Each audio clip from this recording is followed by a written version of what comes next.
Hey, what's up, Scott?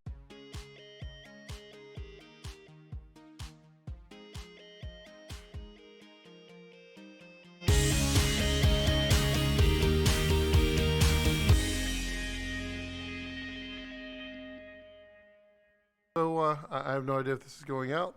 I guess I'll find out here in just a moment. It shows that it's back again. I deleted the other live stream because, you only got a minute in there and then I just dropped everything.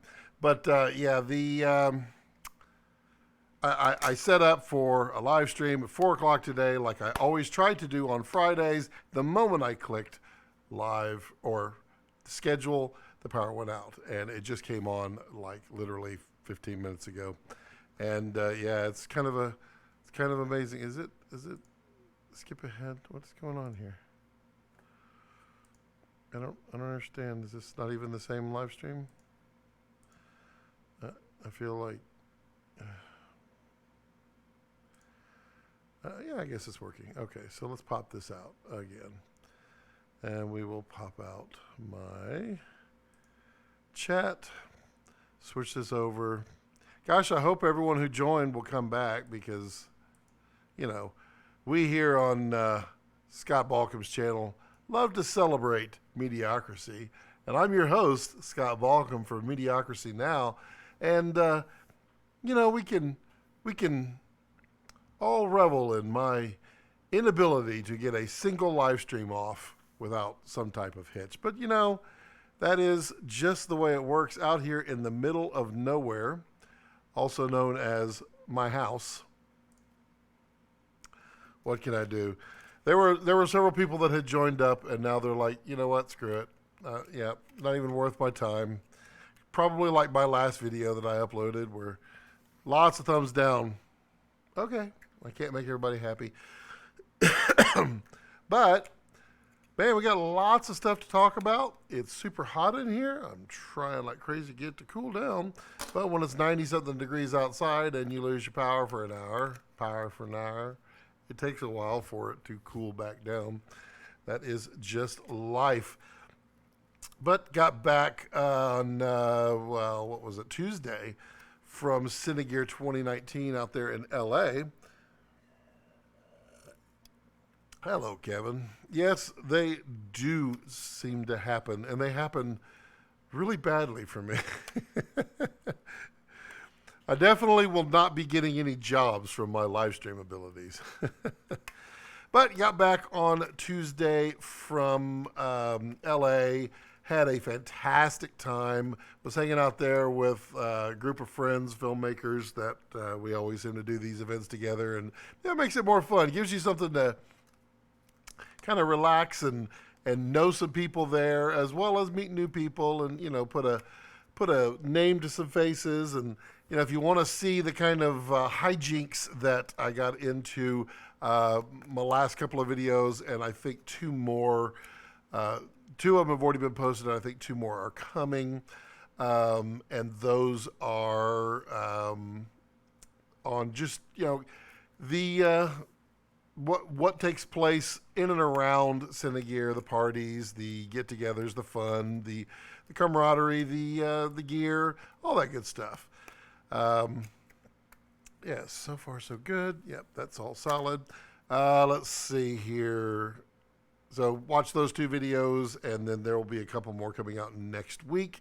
Got some cool gear I picked up while I was there, because I love gear. I love to buy gear. Also, today is another fantastic episode of Guess Which Camera I'm Shooting On Today. That's right. We are shooting on a completely random camera, and it's your turn to guess what it is. Because look at it. Looks fairly nice. I think it looks pretty good. It's a little rosy, a little red. Not quite magenta, just kind of, I look sunburnt. Let's just put it that way. I could change it, but I don't want to. But, I think it looks okay. I think it's pretty cool. You know what? It'd be really helpful? How about this? Oh, a backlight. Yeah, I always forget that. And, yeah, that is that. Jamie, 2 streams in one day. No, Jamie, the other stream does not exist, sir. If you'll go out there, you'll find that it's completely deleted off the face of the earth, and we just have this one because it just failed 1 minute into it. So what is going on, people? Jamie, where'd you go? You were flying, you were in the airport. Where'd you head off to? And Kevin, what's going on in your world, as well as the other folks who are quietly listening in the background? How's your world? How's your life? I've got lots of cool stuff to show. I've got videos coming up on this little guy. I always talk about the videos coming up, and they always seem to take forever because keep getting delayed. Work always takes precedent because I like work and I love getting paid. This little guy right here, the Exright color checker. These things are really, really cool for getting your colors just right on your camera. So when you shoot, you use this basically right in front of the camera, and then you go into your software and you line it up, and then it goes and it knows the values of these little chiclets that are in there, and it will then change the color on your video so that you get a pretty close guess to what it was actually shot in real life. Oh, yes, we're good. Yep, okay, knock on wood. Let's see, what else is going on? I did not clean my desk. It's because I'm stressed out at the moment just because of all the power outages. Let's see, what other thing? I got this guy. I've switched over completely to PC now, with one exception, this little guy right here. But he's going to be changing over to a Samsung Galaxy here very soon because I'm done with you, Apple. How about that Apple, the WWDC conference? That was that Mac Pro is something interesting. You know, I'm enjoying the memes like crazy, and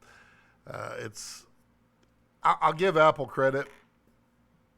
It is a really good welcome back to Mac Pro. I think they're probably priced twice as much as people are willing to spend. It'll probably sell like hotcakes anyway, but yeah. Jamie says, I went to Sacramento, then back to San Luis Obispo. I'm going to Baltimore next week. I just moved apartments. I'm actually moving right now. Wow, you stopped moving just so you can live stream with me? Why no Apple? Well, so Apple, those of you who don't know, well, I'm sure everyone knows, but Apple basically created that trash can Mac Pro in 2012, and they released it for 2013. And I owned one, and it was great for 20 minutes. It had a severe thermal problem. It was not designed to be what they built it. So when the professionals got it, there were several that went into flames. There were just all kinds of problems with it. So they kind of just sat around, and then eventually they just said, we're not doing anything. The professional market went ballistic on Apple and said, we exist. If you abandon us, we will abandon you. And so Apple said, okay, we will come out with something. But that was 3 years ago that they said they were going to do something. And they said it was going to take 3 years. Well, they finally introduced it. But what you get for the money, now they've got some really cutting edge stuff in there, but what you get for the money is about half as much as you would get for the same money on a PC. So they've made it modular. They've definitely fixed the cooling. But the pricing is it's way out there. A fully configured unit, which has got some impressive specs, is going to be about $42,000. That's no small PC. I mean, I edit on a machine upstairs that I believe I spent $6,000 on, I think, if that. And I mean, it's not going to have the same specs as that Mac Pro, but I've been running on it for over a year. I've been making money on that sucker, whereas the Mac Pro still hasn't come out. And yeah, that's a tough one. I just think they're going to have a hard time. Plus, they have a They have a base model with an 8-core machine and 32 gigs of RAM and a 256 gig SSD, and it's $6,000. You know how much that machine would cost in a PC world? Like $750. It makes no sense whatsoever. I mean, I bought a laptop with the same specs. In fact, better specs. And it was only $2,100. So, wow. I don't know. I don't know what Apple's thinking. Kevin says, I was planning to go to Cinegear, but bought some ND filters instead. Well, I definitely can understand that. I have a nice collection. I've been looking lately, and while I was there at Cinegear, I don't have it. I was talking to all the vendors about ND filter holders. I'm looking for a better ND case. Now, my buddy Phil Holland, you remember he joined 2 weeks ago, I think, on the live stream. He makes 2 of them, but they're based on a Pelican case, and they're fantastic for like actual set life, but not for portability. I mean, they're portable. They're small. He has a small one and a large one, and it'll hold like 20 or 30 filters. I'm just looking for something that'll hold like 12 in like a small Cordura. So, yeah, I talked to a lot of manufacturers. It was funny because I was at Tiffin, and I asked Tiffin, I said, do you have any filter bags? And she's like, no, but you're a user of filters, yes? I'm like, yes, I am. Okay, how many would you want to store in one? What kind of design? They're building one, so I guess I hit them at the right time, so they were very interested in my thought.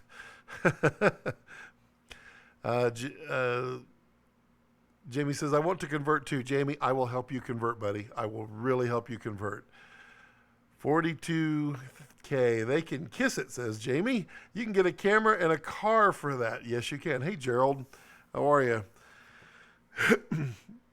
Yeah, you can. Jamie, I will help you convert. I'll walk you through. It's really not that hard. I mean, the only thing that I miss, and I'm not going to miss it for very long, is just like iMessage and being able to airdrop. But that's not that big of a deal with Windows now. It won't work with the iPhone, but if you get a Samsung, you can text through your Windows 10 now. They have that ability. Also, a Samsung, you can put an SD card in it, which means you can transfer. They also have Windows to Windows. They have basically an airdrop type. What is that? Eyelash. That's weird. They have a they have like an airdrop function that you could do on Windows to Windows. I've been using it. It works great. Also, you can map drives, which is also super easy. You have to get back to moving. Well, I get it. So while I was there at Cinegear, at the end of Cinegear, Matthews, who is Matthews Grip and one of my favorite grip they are my favorite grip company. They always have this thing called the Matthews Garage Sale, and it's basically it's food and drinks, and a lot of vendors come and they sell like either overstocks or some of their used demo gear, any of that stuff, and you can pick up a lot of stuff. So I got a couple of Quasar Crossfades 4-foot. Now these are the super, super nice multicolor. So they go between 2,000 and 6,500 Kelvin. And they're 4-foot. They are exceptionally bright. I will demo that real quickly here as we all laugh together at just exactly how bright this is about to be as I fall off my chair to demo this and then blind myself. There we go. There we go. Yeah. Now, a little bright. We can change the color. Oh, yeah, I really look sunburned now. Yeah, it's really nice. Yeah, so they're pretty bright. I got a pair of those. If I was smart, I'd have bought 6 of them. But I also picked up something else that's really cool. Something that I have had my eye on for a while. Something that is very hard to get a hold of, honestly. It's kind of hilarious. They've been making them for a year and a half now, and they're just kind of impossible to get. But I got one. This is the Quasar Rainbow RGB Light. And it is really cool. Oh, I got two of them, by the way. This is a full RGB light. Well, that's going to be hard to see, isn't it? Let's see. So the intensity is set to 1 right now. So it's really going to be hard to see. That's red, because unfortunately cameras have a tendency to blow out with these suckers. How about colors? Let's see. There's yellow. You can kind of see it. Maybe if I put this right here. Yeah, you can see the yellow, orange, magenta. There's blue. There's cyan, green, red, yellow, orange. And then let's see here. Effects. So these also have some really nice effects. Insight Samuel, hello, how are you? And then we've got rainbow effect, which, wow, that's super bright. I did not intend for that to be that bright, but it goes through all the rainbows, and that's at 100% intensity. Don't I look smashing? We have short circuit, so you put that in the background, and I mean, this will be a really good one to hang up in a fixture overhead, so it looks like the fluorescent bulb is bad. Paparazzi is supposed to be like photography where people are taking pictures like crazy. This is a nice one. This is fire. This is one I'll be using a lot of. I use a lot with my Hive, but this one will be even better. There's Fire Effects 2, Fire Effects 3, because they have them with gas, they have them without gasoline, that kind of stuff. And then this is Cop Light. So if there's, you want to imitate cops, and then there's also this one. And let's see, that's demo, and then config. Let's go back to intensity and turn that way down to 1. And then we can go here. So you've got hue, saturation, color, temperature, as well as intensity. Plus you can do plus or minus green, but you can also change it. There's 3200 Kelvin, 4000, 5000, 5600, 6000, all the way down to 2000. So you can have a little fun with these. I approve of this, and I am looking forward to putting these through their paces, and then also, showing you guys what you can and cannot do with them. My rods and cones are all messed up now. I can't see a thing that I'm doing. Wow, all I see are like lines. So bright, so bright. But I'll be doing a big shootout and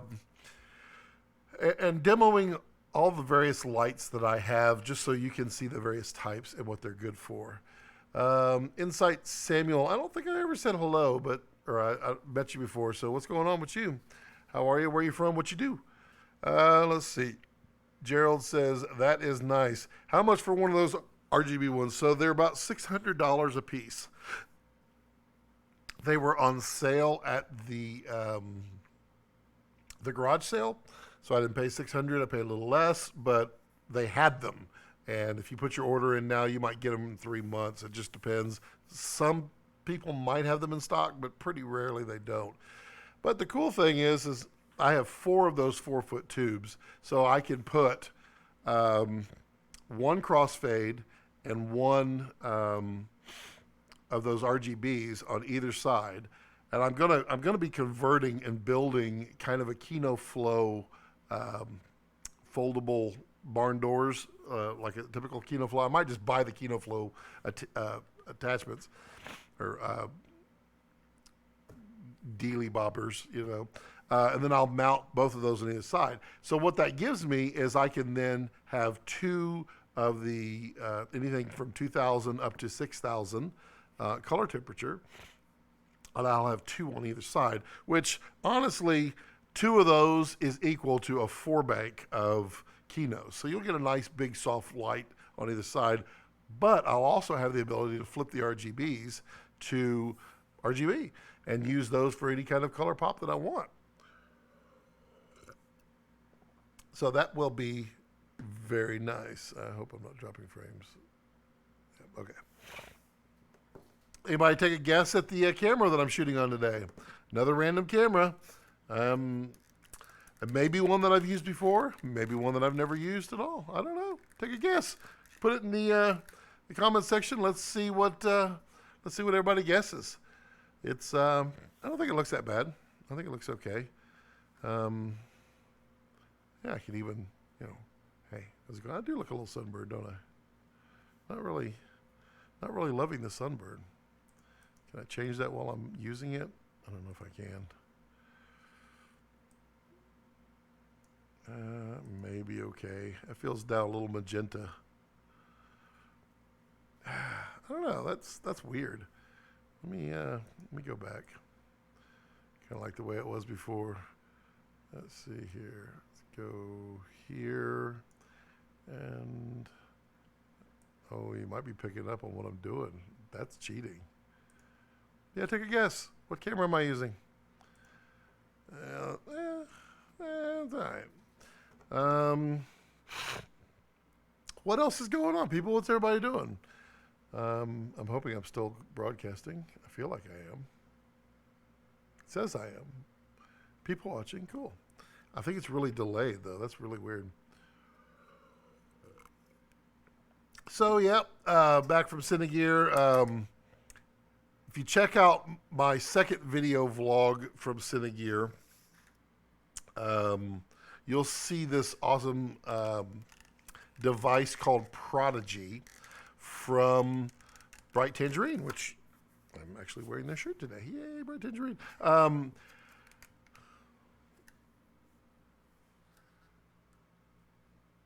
Same camera. Just noticed that. Yeah, Prodigy they have these devices called spin deflectors on cameras, and they're very expensive and they're very loud. And what they are is a piece of clear glass that spins at 1,000 RPMs in front of the camera, in front of the lens, so that when water hits it, it just takes off. And when dust hits it, it just gets flung out to the side. They are used a lot, like Mad Max had a bunch of them when they were shooting in the desert. If you go out to waterfalls, rainfall, snow, anything like that, is when you would want to use those devices. But they're about 100 decibels in volume, which is very loud. It's louder than like a pretty loud motorcycle.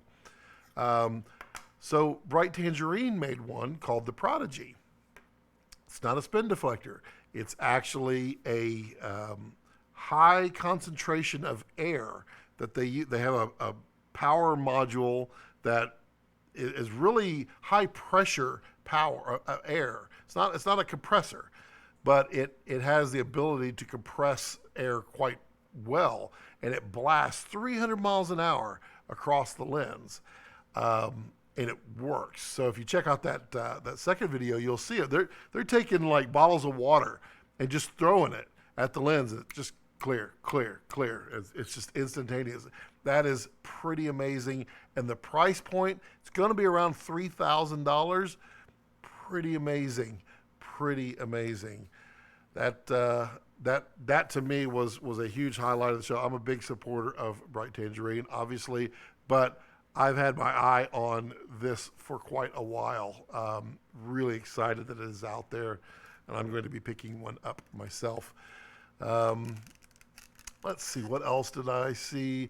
More Aperture. Aperture is getting closer and closer with their RGB screw-in bulbs and their little puck lights, which are smaller than this, but they're RGBW.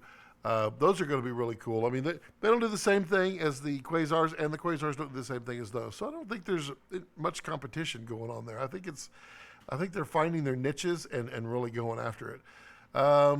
Let's see, what else did I see? Excuse me. Panavision had their LCD filter panel that is actually ND. So you put this device in front of your lens, and then you can dial in exactly the amount of ND filter that you want. it's all digital. It's all done with an LCD panel. Really cool, really big. Most of them put them in front of the sensor. Like Aery has one, Sony has one, and it's it's about this big, and it sits in front of the sensor, which is a lot easier to do than a full 4 by 5.5 glass. But it's there and it works. You can see a little video of that on that second video. Also, the car rig company, I cannot remember the name of it, but they, the original, the way that they would do a car in the film industry was called a process trailer, where it's a wide, 10-foot wide trailer. It's very low to the ground, and it has rails all around it. You put the car in the trailer, and then you tow it behind a pickup truck. And then you put the actors inside, and you put cameras on either side, and you put lights on the truck and the trailer, and you blast into the car so that you can get it, and then you drive around the real scenes.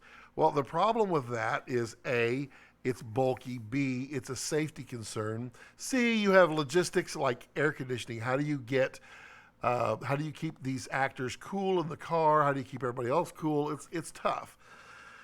So then they've gone to green screen, and green screen. I'm actually going to demo this because I haven't done this one yet at here as DIY. So I'm gonna do that soon. Take you along with me.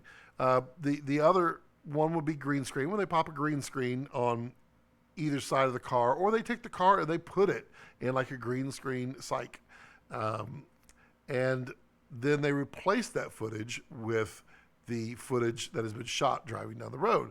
What this company is doing, and they've taken it to the next level, and it's not exactly new. It's been done for several years, but they've got this thing down pat, where they have these large mats up on the sides, behind, in the front, and you'll see it in that second video, where they project the images, and it's really convincing.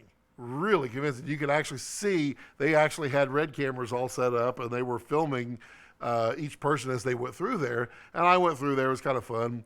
And I mean, it looks really, really good. It's very convincing. And I mean, price-wise, it's cheaper than a process trailer to rent. It's also, you can do it completely inside your studio. But it's definitely a way to get some high quality output, and it worked. So, I mean, that same process was how Oblivion was done. If you saw the movie with Tom Cruise, Oblivion, where they're way up in the sky, that was all done with projection screens. And they actually used, I think it was Christie, 4K projectors, the same ones that they use in theaters. And I think they had like 15 of them going around the set. And so that when they're in the sky, it looks like they're in the sky. So they're seeing projected images of clouds that came from actual shots and then projected on the wall. Man, everybody's so quiet. Why is everybody so quiet? Talk. I can't have a conversation unless you converse with me. I'm here to answer your questions or ask a whole bunch of questions of you. So come on, cheer up. Say hello. Say what's going on.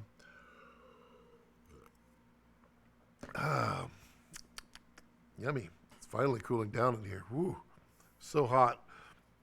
I mean, really, here in Texas, if the power goes out and it's summer, not a whole lot you can do. So you take a nap or you lay down, because that's the only way you're going to stay cool. So Gerald, what are you working on? How's your A7 III doing for you? How's that world? I feel like you should know some more about it. I'm kind of wondering if my chat's even working. It says there's people watching. It says I'm streaming. It says my health is good. Oh, there's Gerald. LOL, just getting over the crud here. Oh, yeah, I understand. I did watch the second video. That car stuff was amazing. Is that much different than what we see in movies? No, that's exactly what you're seeing in a lot of movies today.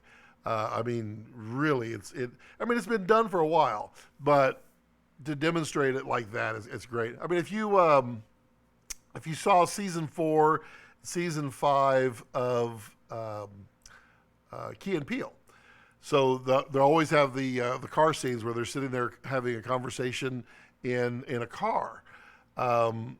That's actually on set using this same technology. And the film that they are showing where they're driving was actually Joshua Tree. And they had a camera car out there with lots of cameras shooting all angles. And then all the B-roll shots were just 2 lookalike actors that were in the car driving it around. But they use it a lot. So it's actually in use quite a bit. And it allows them to control everything. Because let's say you are, let's say you got to do a period piece where you want 1970s cars only to show. When you're driving around in your process trailer and your actors are there, then it's expensive if you mess up. It's expensive if another car shows up. So you can spend be more inconspicuous, drive around and control the environment without drawing too much attention, and then you'll get your good clean plates, and then you can play them back. Gerald says, I am still just blown away with the dynamic range of it. I now have the Sony 85-1.8 and the Sigma Art 70-2.8 macro. And add to my native lens collection. Yep. You're getting the bug. Full frame is cool. And the A7 III is quite an impressive camera. It really is. Yes. Good time. Now I got lots of people watching now. All of them quiet, sitting in the background. I guess I went through a bad set of drop frames.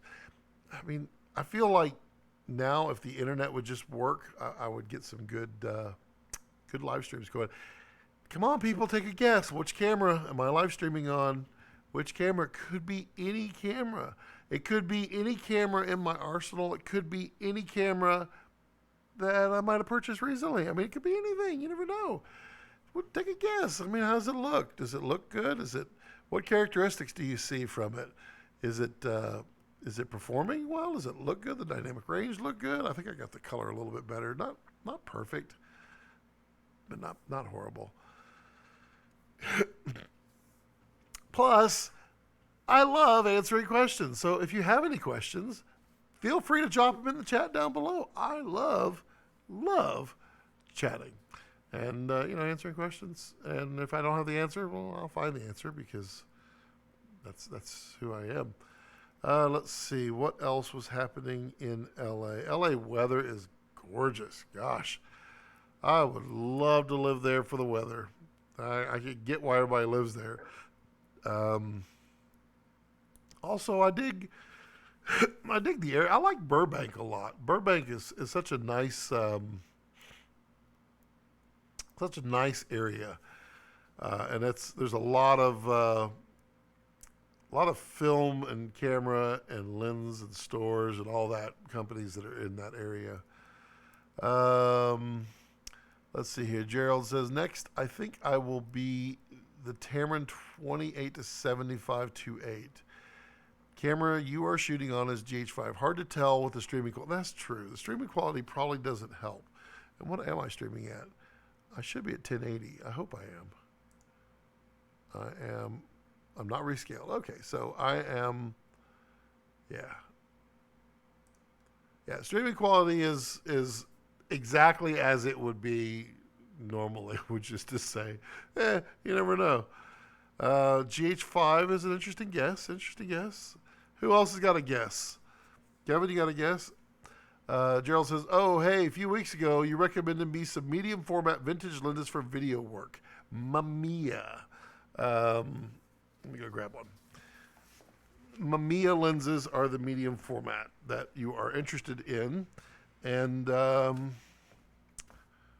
see, there's right over here. I can't see because I got all the lights off. So got that going for me.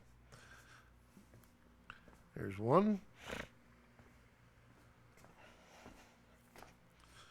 I wonder if someone makes a medium format speed booster. That would be interesting. That would be really interesting if they went from full frame to medium format. So this one here is, oh, this is the 150. But these are the Mamiya Sekor, S-E-K-O-R, and then the C's. And really hard to, you can see the Sekor C. Sekor, I guess what they are. And they're also the N's. The N is important right there.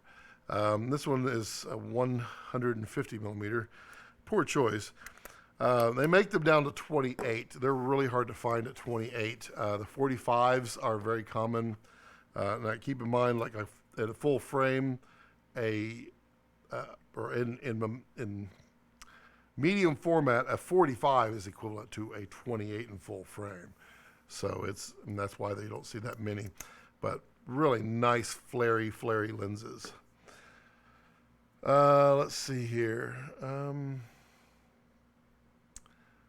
Also did some shoots while we were there in LA.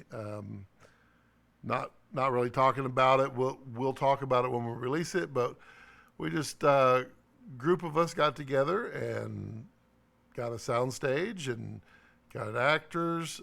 Got a camera, got some lenses, and just did our thing.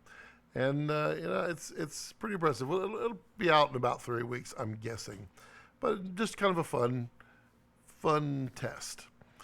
And so that'll be coming out here shortly.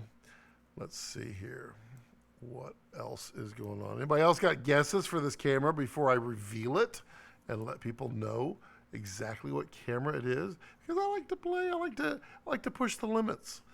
I've used a Sony. I've used 2 Panasonics. I've used a Red. I have used, let's see, a Logitech. What else have I used? I guess that's all I've used. Let's see, Gerald. See, now I can put those on an EF adapter on my speed booster. Yes. You're talking about on your GH5S? Yes, you could. They will work wonderfully on that. On your A7S, you would not have a speed booster. You would just have a adapter, which is cheaper because you don't have to have the glass. Because you're full frame, you would adapt. But it would be really cool if they did adapt medium format to full frame. I think that'd be really slick because you could really open them up. I mean, look at the size of that glass. It's a big hole in there, and that is medium format. You get to enjoy that. Don't forget about these Monlances. These lights are really cool.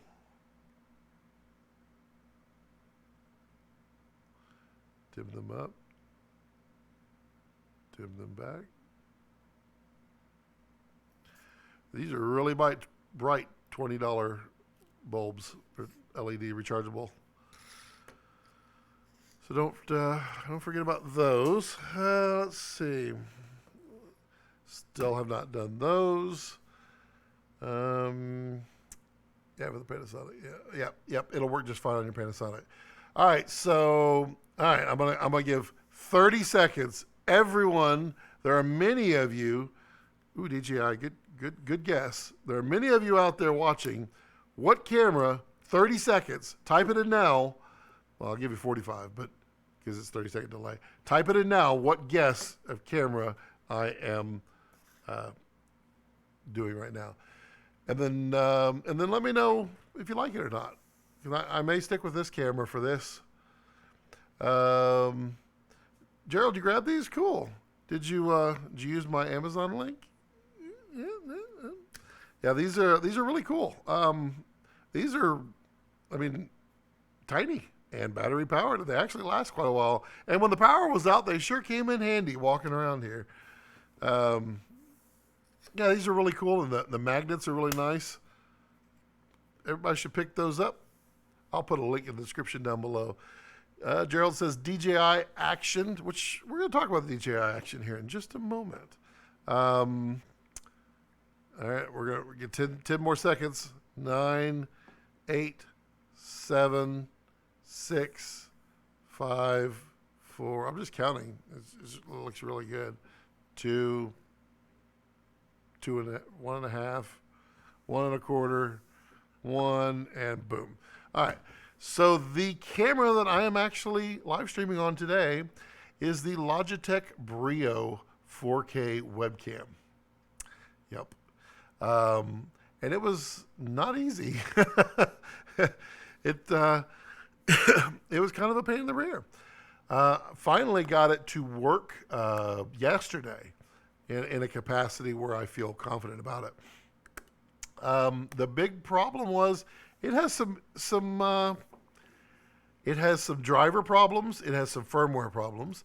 It has some software problems, and it has some compatibility issues with USB chipsets.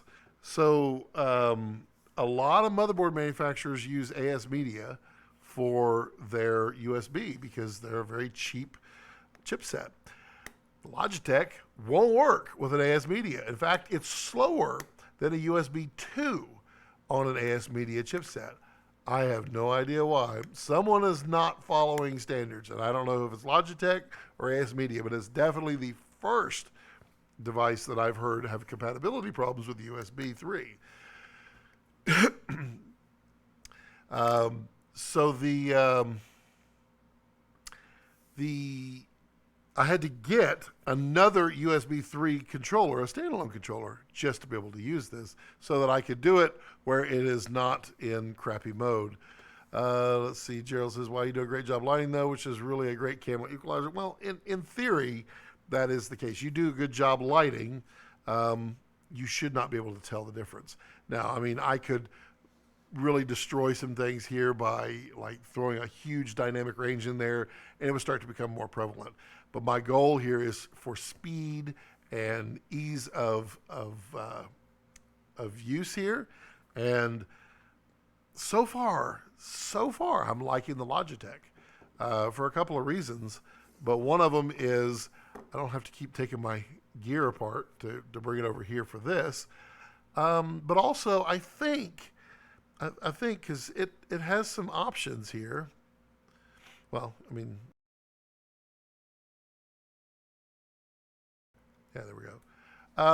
It's 4K camera, and I only got broadcasted 2K, so punching in, I can punch in and get a close-up. What I'm thinking is getting another one of those for the overhead, so I've got one down. And then, you know, maybe I can do another one from behind and just have some fun with these little suckers. I just don't know how well they'll work together. Definitely have a problem with the various HDMI dongles that I've been using. But we'll see. So far, I mean, it's $150.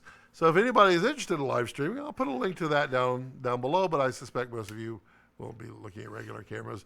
But I just want to show you it's an option. Gerald says, "Sorry to touch on those Mamiya lenses again. No problem. It is a C-Core C's you want. That is correct. And they also have to say an N. And it's the version. It is the last version before they went automatic, if I remember correctly.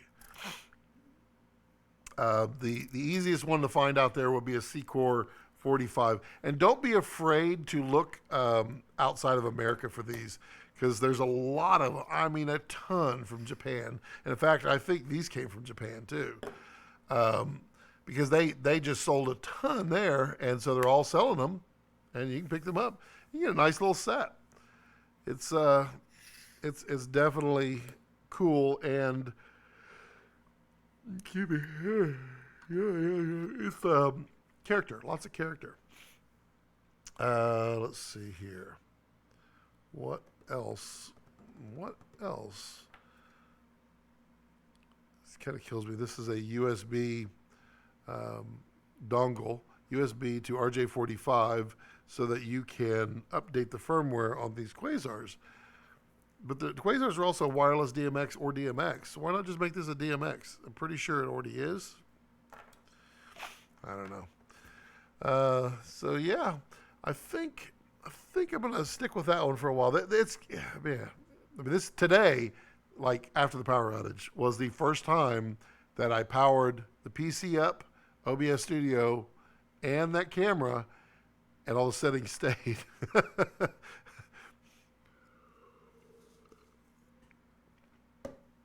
It's an interesting one, I'll tell you. But you know, I can cope with that.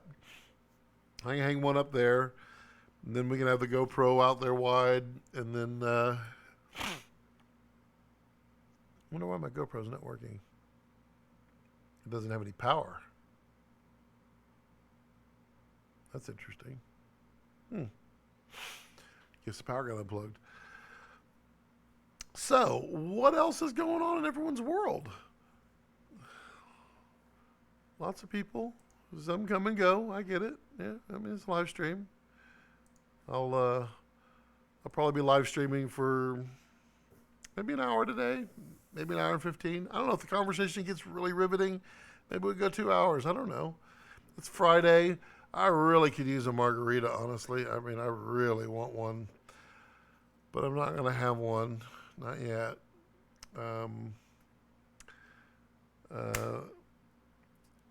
Got lots of work to do. Finish up. I've got a lot of videos to shoot. I'm trying to get my wife more and more involved because we work well together. The more and more I can get her involved now, the faster I can get things going. Especially on this YouTube channel. I think I'm kind of wondering why I'm starting to get thumbs downs on my videos on my channel. And I'm thinking the people that have subscribed recently, I don't think they like my vlogs. I think they want just filmmaking. My vlogs are eventually going to end up on Scott Balkum's Raw Cuts, which is not public, but it's out there. I got an intro done for it. The channel will be live at some point, but I want to get things going right. Gerald with his one-track mind, so it's 150 fare for a 45 f2.8. Is that with shipping or without? I think I paid 120 plus shipping for mine. So I mean, that includes it. It's probably not unreasonable. Make sure that optically it's clear. They should post lots of pictures. Make sure that it has no fungus. Make sure they're stating it. If they're not stating it, then you probably should be concerned. I mean, and you should get one and see how you like them, because they definitely have some character to them. They're a beautiful lens, but you know, not every lens is for everybody. I get it. I'm just going to see preemptively what would be your next question in the Mamiya's. Let's see. Your next question is. Your next one will be, what lens should I get after the 45? I think you should get the 45 and then see how you like them, especially outdoors. Especially check them out outdoors, so you can see that flaring and that blooming that occurs with it, because I think it looks pretty nice. I wonder, where are my? Yeah, I wonder what the Logitech would look like with a filter in front of it. That might give it some character. Let me try that. Let me see this here. I'm just going to step away as I grab some filters, because I can.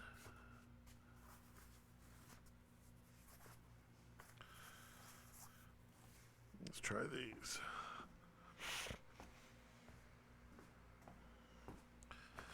I'm not even enjoying a cigar. I'm off my game because the power outage. Let's see, what is this one? It's a 1/16. There's a quarter super mist. Let's do the quarter super mist. New filter smell.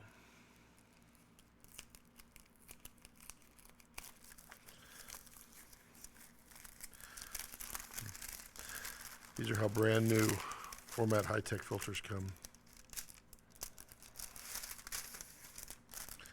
They're so pretty. Ooh-wee. All right, let's see what we see here. Ooh. That provides some character. It doesn't affect me too much. Definitely. Hey, ladies and gentlemen, Dave Donaldson has joined, and Tyler. Hey, Tyler. We're just playing around with seeing what a quarter was a Super Mist Black, how it would look with this Logitech Brio camera. I don't think that's bad at all. I might consider playing that. Up there. Ha ha ha ha ha. Oh, Kevin. Now, I have to be very, very careful, Kevin.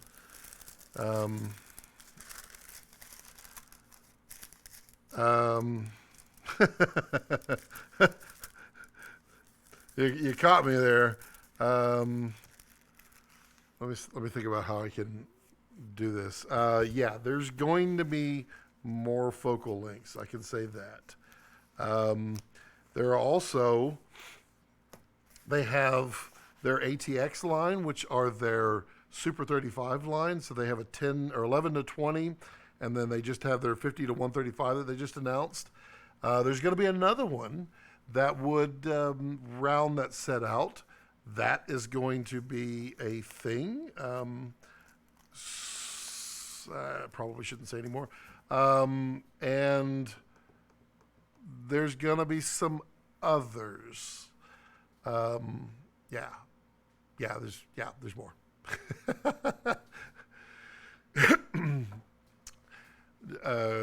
Grip Tips says, got some filters there. Yeah, I do. I got the Super Mist quarter, the Super Mist 16. This one, I believe, is a gradient. Yeah, it's a graduated filter. It's a 0.6. I love unpackaging these. I feel like it's a proper, like, 1960s Christmas package that you're opening. So for those who don't know, a graduated filter, let's see. You see it, it looks like those really cool 70s sunglasses. But the purpose is, and this is going to be really hard to do, if you're outside, you can put the graduated, the darker portion at the horizon level, and then that will then darken the sky a little bit and allow your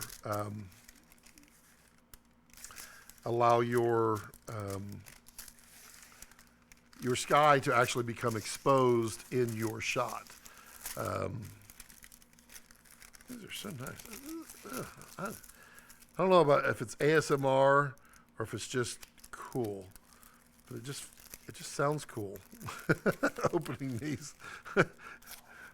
All right, how to calm Scott, just listening to paper get unwrapped. So Dave, what's going on in your world? Yeah, I saw your Aery sky panel video. Yeah, those things are amazing, aren't they? That is the first I got to play with one about a year ago, and I was blown away. I was also blown away at the price. But yeah, also Gemini from Light Panels, they have one that's about 60 to 70% of the cost, and it is, I think, within about 15 to 20% of the brightness. So it's pretty comparable to an S60.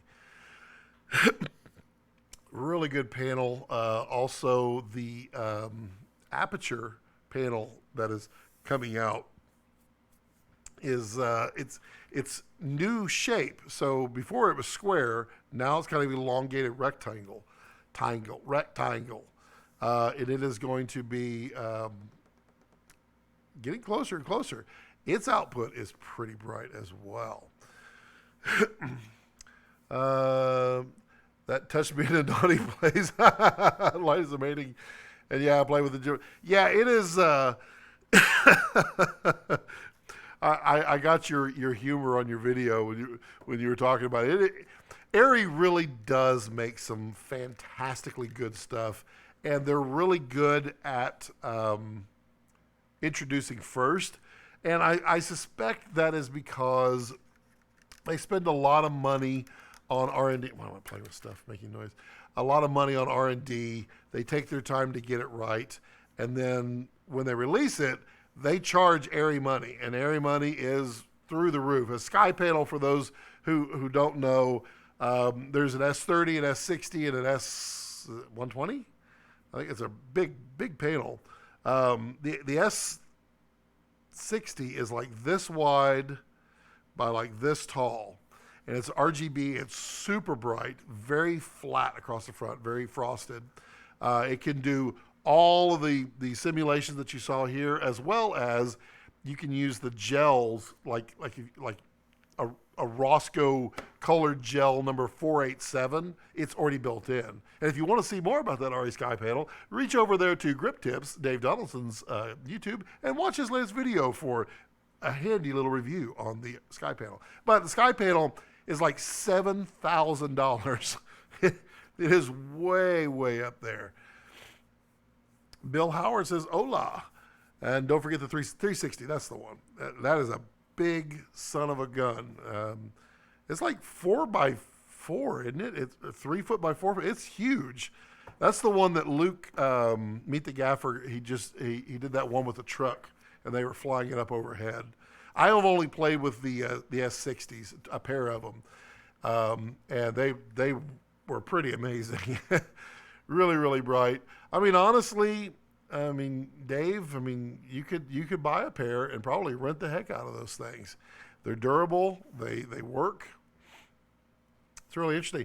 I learned some interesting things while I was at Cinegear, talking to a lot of lens manufacturers. So there are a plethora, and hey, shout out, holla, yeah, a plethora of lens manufacturers now hitting the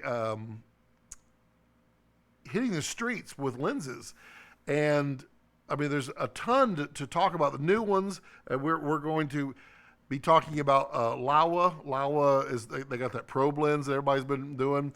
I should be getting one of those to do a rundown from. Also, they have a new, what is it? I think it's a 25 to 100 cinema zoom at a T29, and it is really nice. Very little focus breathing. Looks really nice. But talking with a lot of folks about lenses. So Cook lenses are very popular lenses out there in the cinema world, but they're very hard to keep and maintain. So a Cook lens, it's well constructed, but if you were to take that Cook lens and do this, it would no longer look right. It would have to be recollimated. And recollimating is aligning all of the lens elements so that they're in a straight line. And those Cooks get damaged almost every single time they go out, because if you bounce them and if you hit, your lens is not going to look right. So it costs a lot of money to keep Cooks. That's why people are starting to find other options out there. It is really interesting. There's a lot of lenses apparently like that. Gerald says, hey, here's an amateur question. Why are cinema zoom lenses so much longer than still zoom lenses? Is that so they can minimize focus breathing? No, not necessarily. A cinema glass typically, so there's several ways. We'll go all over the place. So there are stills lenses that are designed into cinema glass. Then there are cinema glass that are designed into stills lenses. Then there are just plain cinema glass and plain stills lenses. So when you're developing a cinema lens, the thing you're most interested in is trying to keep the front element or the front mount to be the same diameter.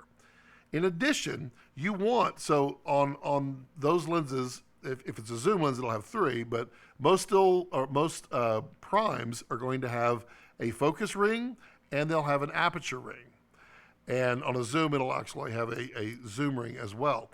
And the goal there is to get these gears to line up in the same spot every time. That way you minimize downtime. So when you got a 25 on the camera and the director says, hey, throw me a 50 on there, you take that lens out, you pop the next lens in, you don't have to move any of the other gears, any of the follow focus, anything else. They just line up and go. In addition, a stills lens is designed for a rotation, barrel rotation of about 90 degrees. So when you're focusing, you're kind of doing this, and you can get almost a full range of focus. Cinema glass goes between 180 and 350 degrees of barrel rotation. The reason is that it gives you laser-like focus for your stops. Or for your focus stops. And then a first AC will actually mark on the lens, stop here, and they measure. So they know exactly where that's going to land. So cinema glass is built differently, and it's larger so that they can accommodate all of the other lenses. So whichever one is going to produce the largest front element, they work with that one first, and then they work backwards. And that's why cinema lenses are so much bigger and longer. And, I mean, they can't always win. I mean, some of the glass has to be longer, but, you know. Kevin Kelly says, I have the new Takina 11-20 and got a super crazy deal on the Vista 85, hoping to get the 28 or 30 for S35, but want to stay flexible in case full frame takes hold. Stay tuned, buddy. Stay tuned. There's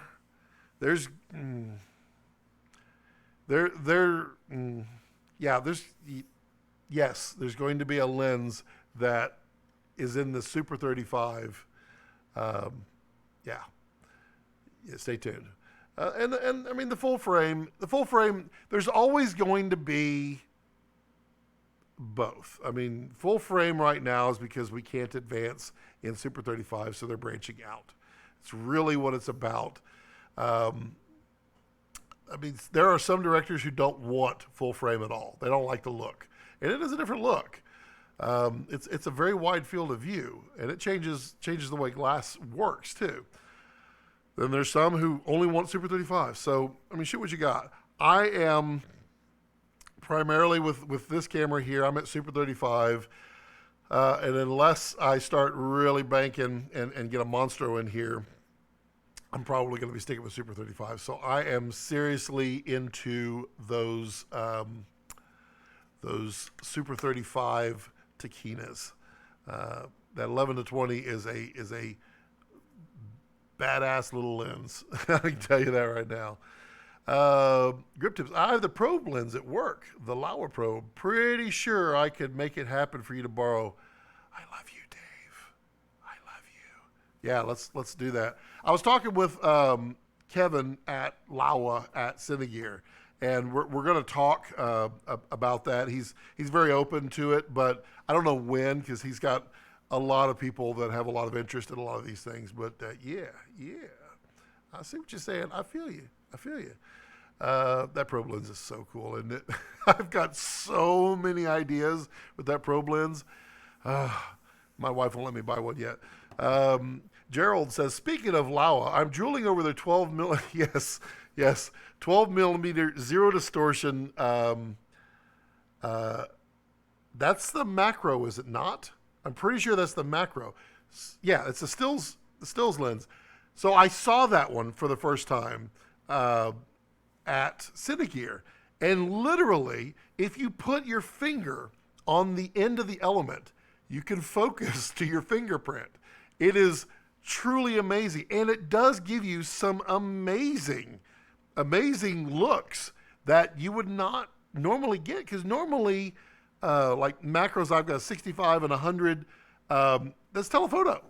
When you get 12 millimeter, you're right up close, but you're seeing very wide, and that is truly cool. Truly cool. It was a neat neat glass. And I mean, they're building some really nice stuff. I mean, it's a Chinese manufacturer. It's Chinese glass. They have a good source of silica. So the glass that they're having made, or where they're buying their glass, is a very good glass. I mean, that 25 to 100. I mean, if there's focus breathing, I couldn't find it. It was really impressive, and that's on my second vlog video. I just kind of showed it there with the probe. I was like, David's yelling at me. Let's see. Actually, I have a question. Why do telephoto lenses breathe versus cine lenses? They don't necessarily. It depends on the design. Breathing, so the real problem comes in, and this was explained to me honestly, this answer, because I had the same question, and I asked a very, very, very smart lens guy, Ryan Aery from Takina. I asked him, what is the issue in the between the ultra wides and the zooms, and it will somewhat answer your question there, Dave. Why is it that the Sigma 28 to 70 and the or 24 to 70 and the Canon and all of those are horrible? Why are they so bad?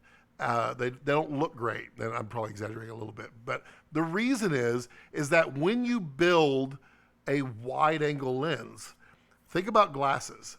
So when you put on if you're farsighted, you put on glasses to make your up close work. If you are nearsighted, you put on glasses to make your far look good. If you are not, then your native is somewhere in the middle, and you can see both. 35 millimeter on a 35 millimeter element, or a 35 millimeter lens on a 35 millimeter sensor is native. Anything lower than 35 millimeters is wide angle. It's like being nearsighted. Anything over 35 is like being farsighted. It's telephoto. If you're making things that are all wide, then you only have the glasses pair that allow you to see up close, and then they just move those and focus the different elements. Same thing on the telephoto. You are using them so that you can see far, and they're moving them. When you have crossover in the middle, you are moving wide lenses into no lenses into telephoto lenses. So you're having to move these things around, which is why there's so many different elements in those. And that typically causes distortion, breathing, et cetera, et cetera. In the case of like the Sigma 50 to 100 telephoto, to get to your actual question there, Dave, they're compromises. So you can make a lens group not breathe, but you can't do it at certain price points. So when they're taking like the 50 to 100, they wanted that lens to be very inexpensive, which means they wanted to use a certain number of elements. That was also so that it could be faster. The more lens elements you add, the more likely that lens is going to be a slower lens at a higher f-stop. So to get it to that price point, to keep the number of elements down to its minimum, when you focus, there's fewer elements to compensate. And so you get focus breathing. You are literally zooming with your focus. I hope that answered your question. Let me know if it didn't. I'll try to dig in further. But I love that whole other explanation, because that changes my world on how I think about lenses. And then Dave said, "Shut up! What?" Yeah, I think that was you saying that on the 12 millimeter macro. It is insanity. It's hilariously fun. I was like, I don't know that I would use a 12 millimeter. What would be the point of that? And then I'm like, you're just focusing on stuff. You can actually focus on the front element. It's hilarious. But they got it. They do it, and it's not that expensive. I think it's $600 or $700. Dave says, no, that actually made sense. Yay, I get 1 point. 1 point for me. Yes, on the 12. Yep, cool. So that is y'all's lens tips for the day right here on Lens Tips. I get a lot of my information from Ryan Aery. Ryan Aery he's kind of like an optics genius. He doesn't physically build the lenses, but he knows how to construct them. He knows how, if you do this and you code it this way and all of that, and then he uses his expertise to guide Takina, which, I mean, shout out to Takina for listening to Ryan, because the pair of y'all, Takina and Ryan Aery, have made some seriously good glass. And those who don't know who Ryan Aery is, Ryan Aery's worked in many other lenses. He's worked for Schneider. He also, the name just escaped. They're the little tiny micro 4/3 cinema glass. Forget the name of it, but they got broken into and every lens was stolen. It was really bad. Watches. I'm not wearing a watch. Although, in my quest to switch from Apple to PC, I have abandoned my Apple Watch. That'll be for sale here shortly. I have gone back to an actual wristwatch. I like them. I think they look good. Let's see here. Gerald says IRIX also has an 11 millimeter, but a little distortion, which after profile correction would put the image at around 12.5.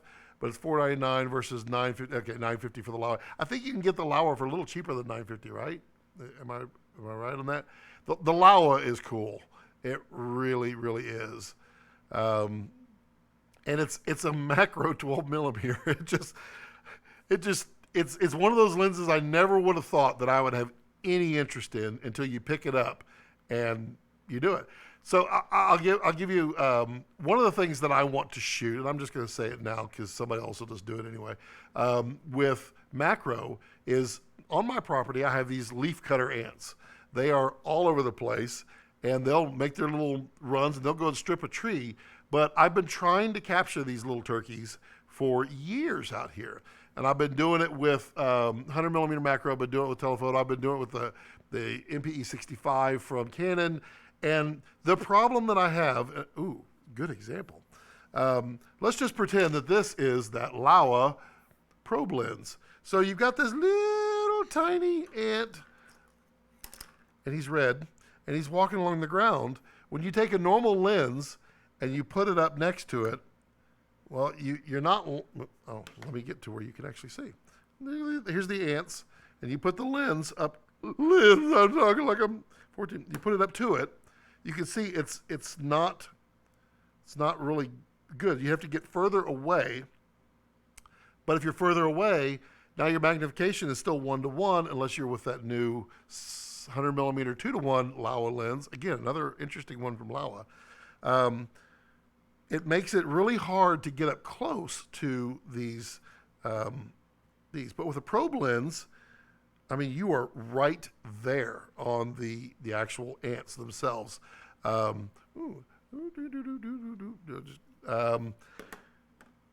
that 100 millimeter 2x magnification would put it about here to make it the same, which would actually work. But that probe lens gets you so much cooler because the probe lens, there's been several examples I've seen where people take the probe lens and they're shooting it like this.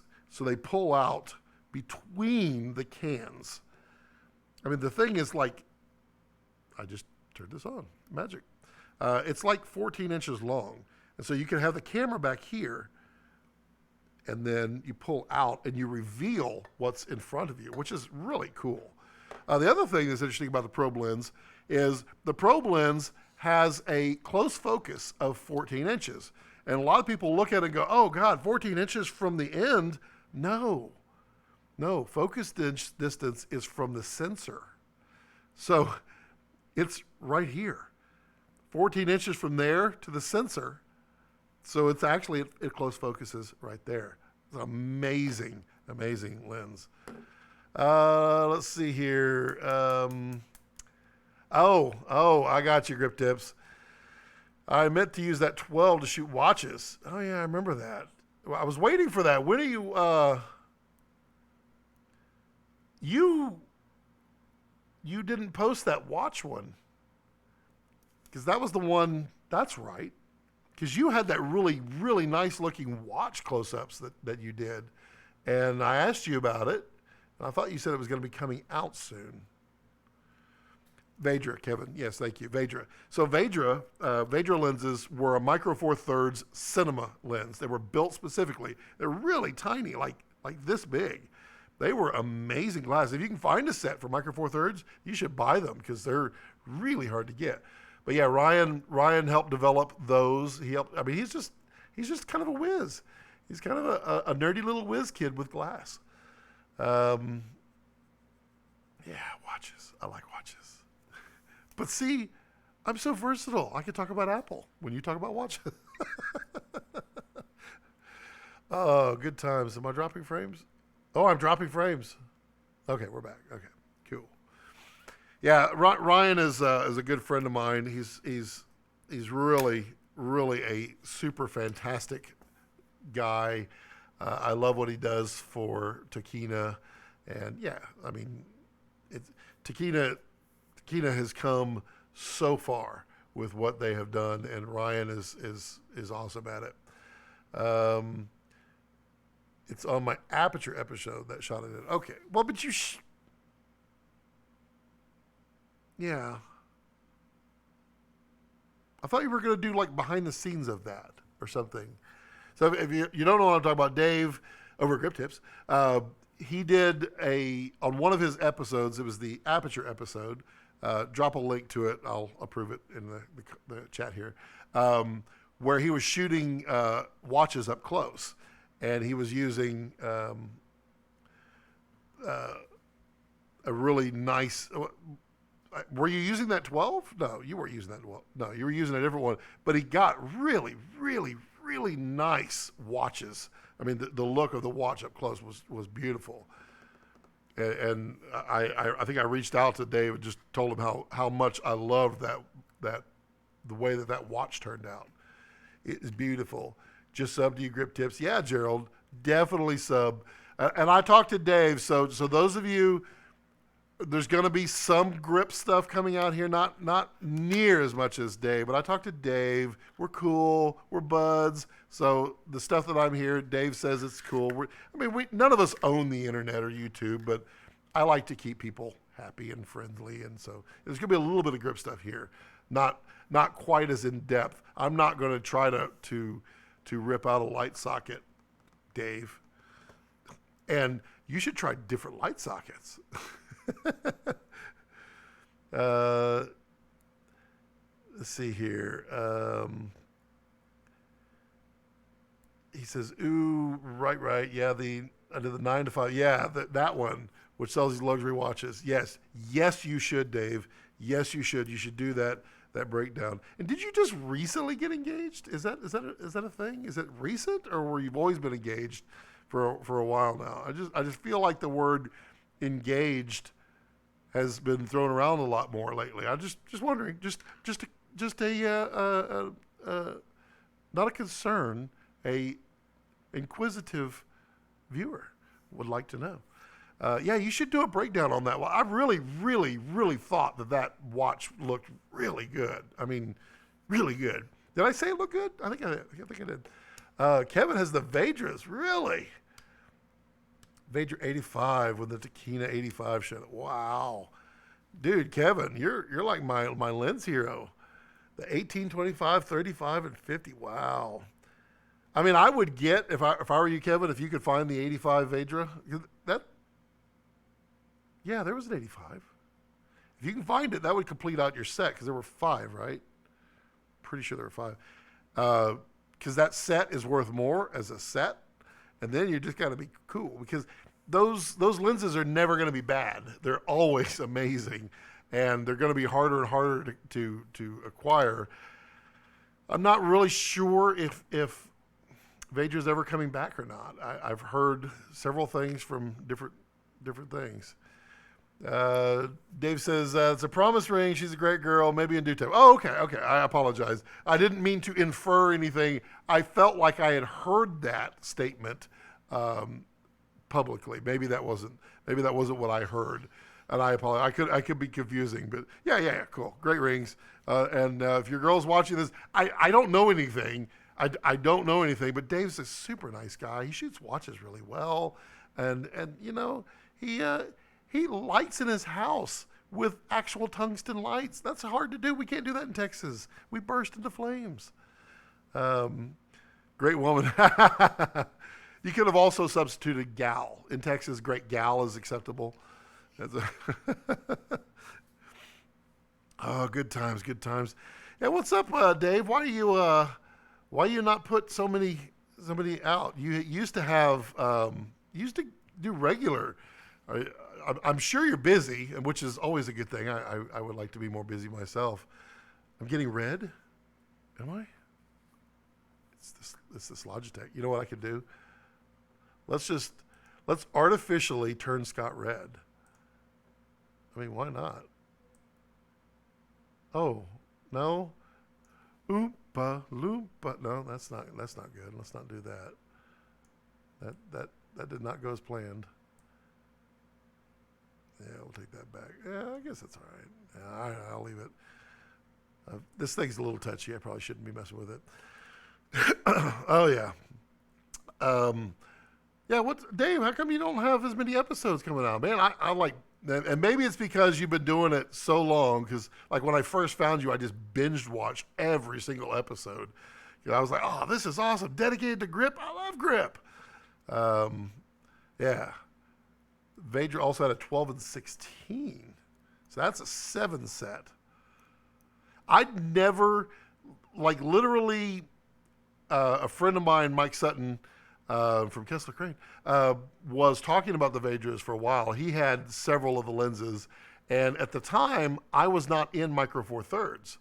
I did not have the GH5. And I think it was right when I got my GH5 is when they got broken into. And so at that point, I was like, well, I guess I can't want those now. And so I never went to them because I probably would have.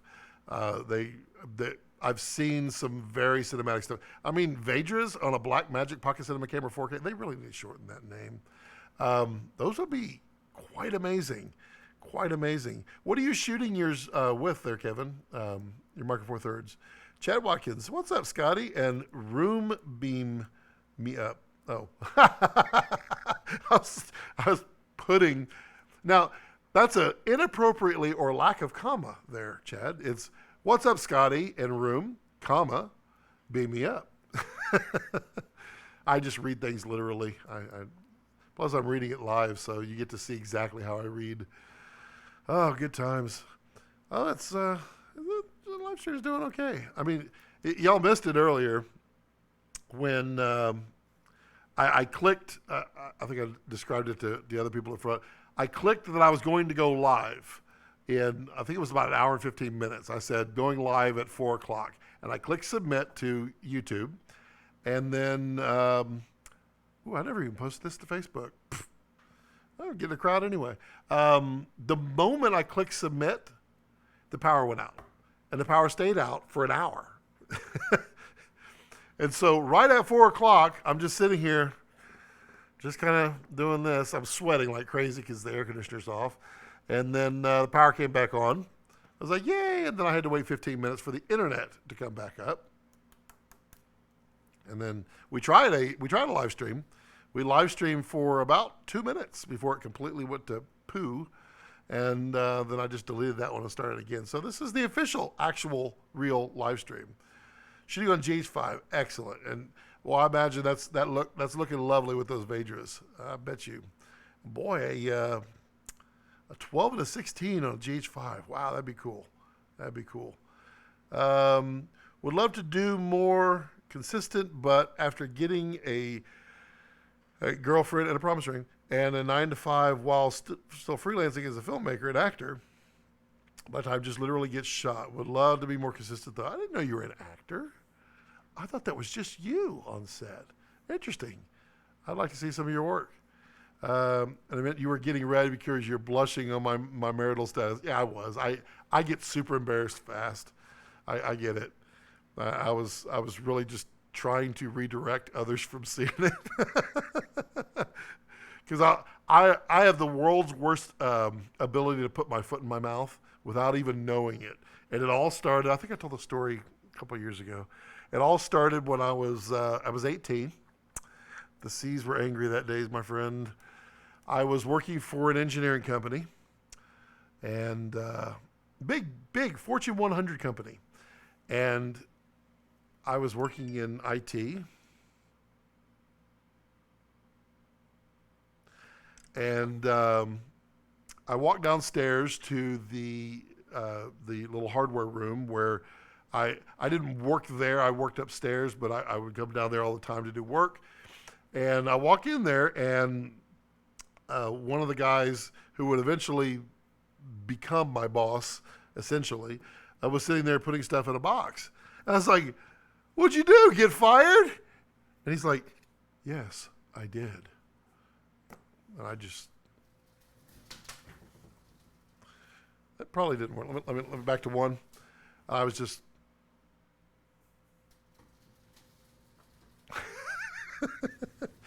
I couldn't have slithered out of there. Ever since then, I've realized that sometimes my foot just goes right into my mouth.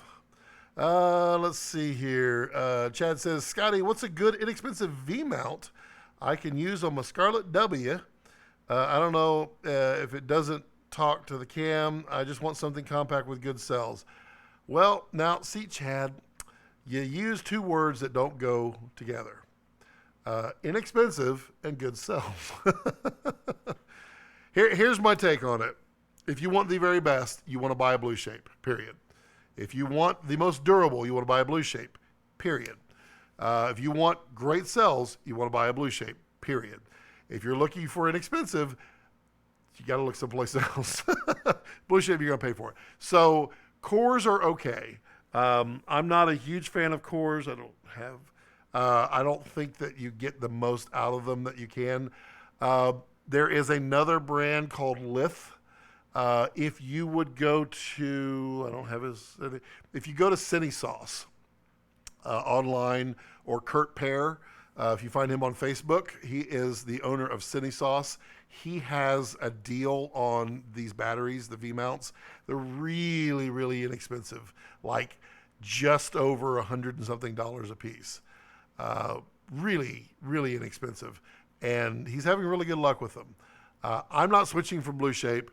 I do love blue shape, and I'm sticking with what works for me. However, if you're looking for an inexpensive, the cells, I couldn't tell you if they're good or not. Kurt says they are. Kurt is a dealer, and he's also a fantastically great guy. So I don't discount what he says. So I would reach out to CineSauce, Kurt Pear, let him know Scott said hi. I don't get anything from it. Just tell him I said hi, and get one of those. Dave says, "Oh, he sagged. Nice." Wesley says, "Brutal." Oh yeah, you talking about me putting my foot in my mouth? Yeah, it was an eye opener. I got a talking to by my actual soon-to-be boss, who told me, he's like, "Man, you just destroyed that guy." I didn't mean to. And I talked to the guy afterwards. He understood that I was young, stupid, inexperienced, all those good things. Yeah. Not trying to promote myself, but you can look up GNC Moments, and I'm the principal in the commercial. Also did a movie called Draft Day with Kevin Costner. Really? I remember Draft Day. I like that movie. You were the first principal talking. I'm watching it now. And you can absolutely promote yourself, Dave. No problem there. I actually like that movie. I had no idea. Now we're gonna watch that, and I'm gonna cue that up for my wife because she liked that movie too. That was pretty. That's interesting. Cool. Cool. You're famous, man. You're famous. Chad says, I have 2 Amazon Juice Box batteries that I get about 50 minutes off of each. I really don't have a reel, though. Just small bits in here. Get a reel, bro. Get a reel, bro. Get a reel, bro. Also, is it possible to use a DSMC monitor on a DSMC2? Yes, you can. Let me show you what you need to do with that. Stand by 1 second. I'll just walk off set. Talk amongst yourself.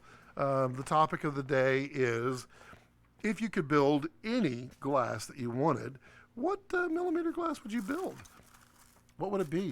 Just one prime lens. I'm just looking for a very particular thing. And this is not it. Yeah, oh, 1, 2, 3, not it. Yeah, 1, 2, 3, not it. Yeah, that's close. So that'll work. The other one is in a bag. And so what was the lens you were going to build? Yeah. All right. So to take a DSMC 1 monitor to a DSMC 2, what you need are these LEMO adapters. So this is the one that would go on the actual DSMC 2 body.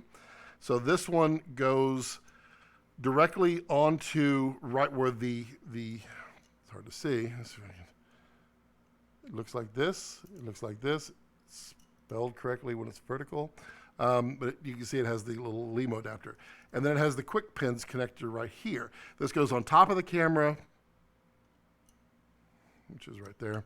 And then that gives you the wire. And then if you were to take, then your DSMC 1 will plug straight in. If you had a DSMC 2 monitor and you want to go the other way, they make the exact same thing that goes on the bottom of the monitor, comes out with the cable, and you can continue to do it. This is the device that you need. You can find these for like $150 used. I think they're like 200 something from Red, but yep, absolutely. You can do that. I was actually looking for the other piece, but this is actually the only one you need. You need this one, and it's the one that goes on top of your monitor. And this one also, or on top of your camera, this one would also go to the side. You can plug it in there as well, and it will work for that. Let's see here. Grip tips, I love draft day. Yep. I'm with you, Gerald. My name's Jeff. Hello for the friendly Soviet Union. Hi, how are you? Wait, what is this professional setup?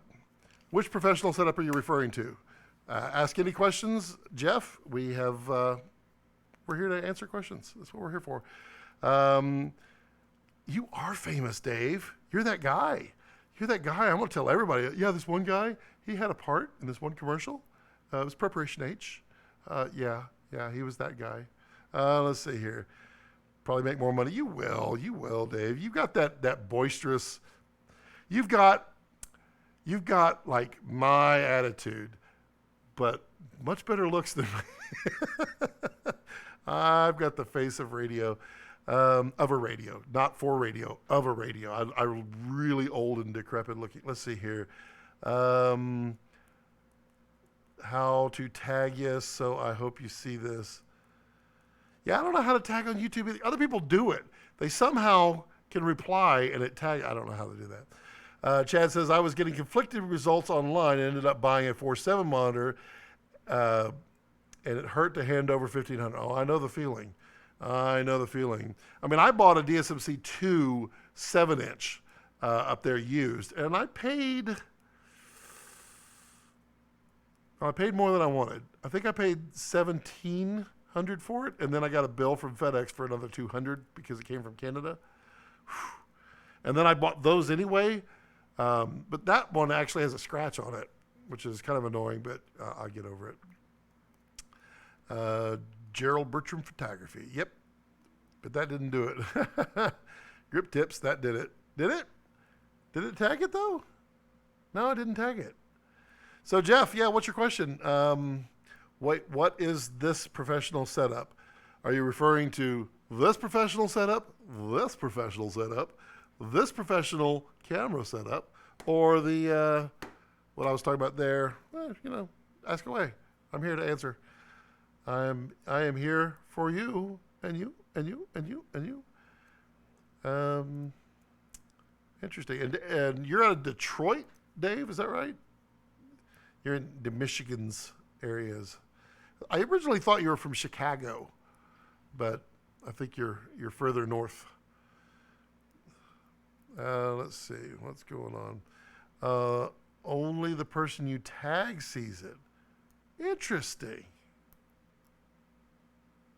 Well, but that's not true. Or maybe it is. Yeah, maybe it is. Didn't know that. I know that if you get X number of subscribers, then you can do things in chat that you can't normally do. And I wonder if tagging them is one of them. I don't know. Speaking of subscribers, what are you up to, Dave? Aren't you up to like 18,000 now? You're like, let's see what you're up there to. Dave's got like lots of subscribers.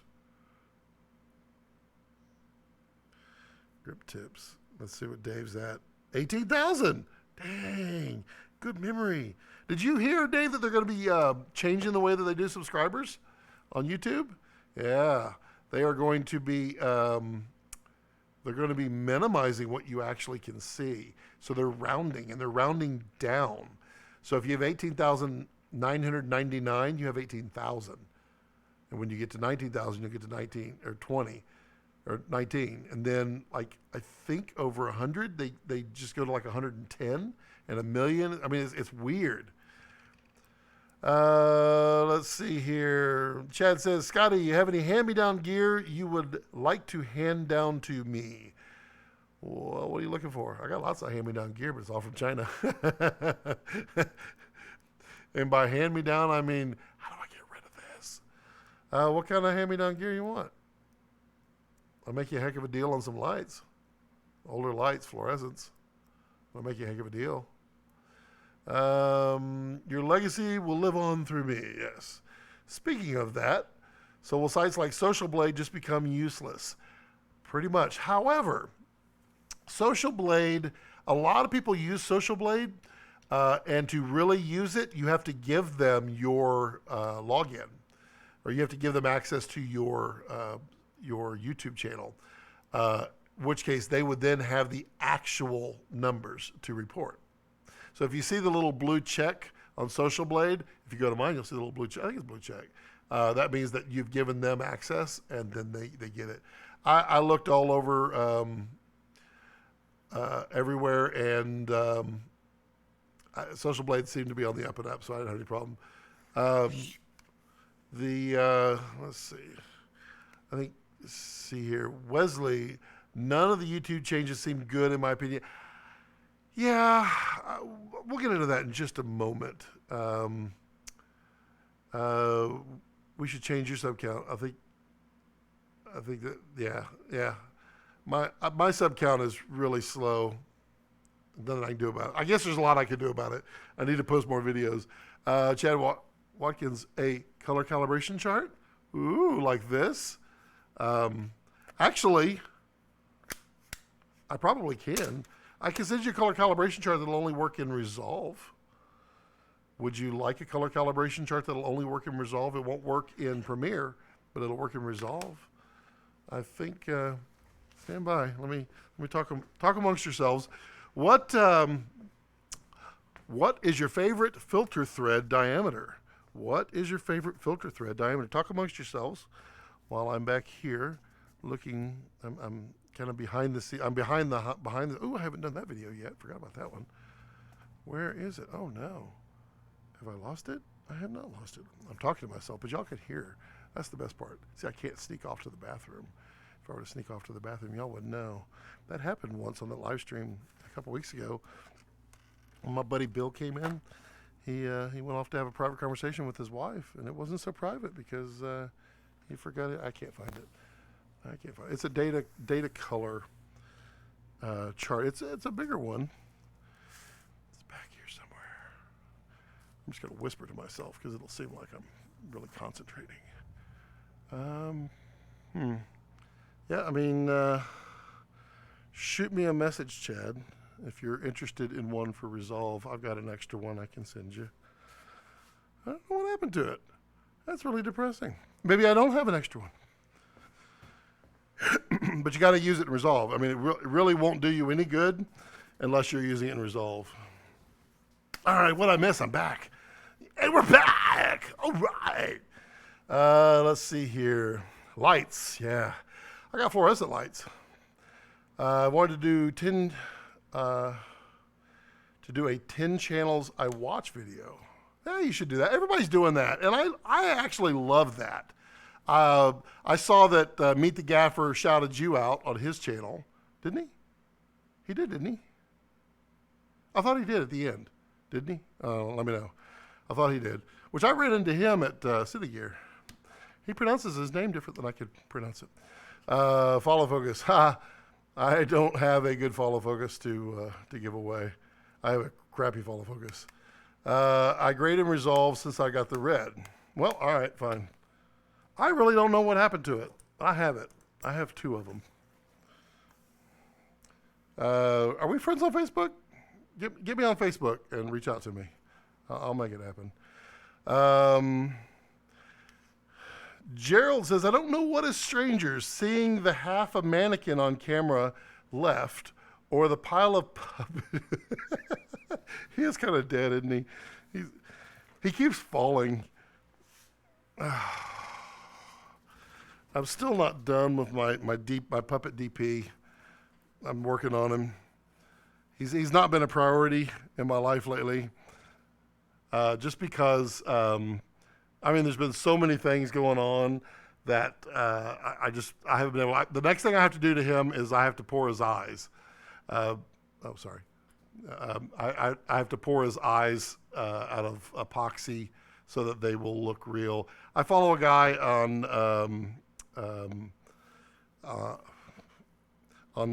stop it. I follow a guy on, what's his name? He's a puppet guy, and he's really cool. Adam Krutinger. And he is a really good puppeteer and puppet maker.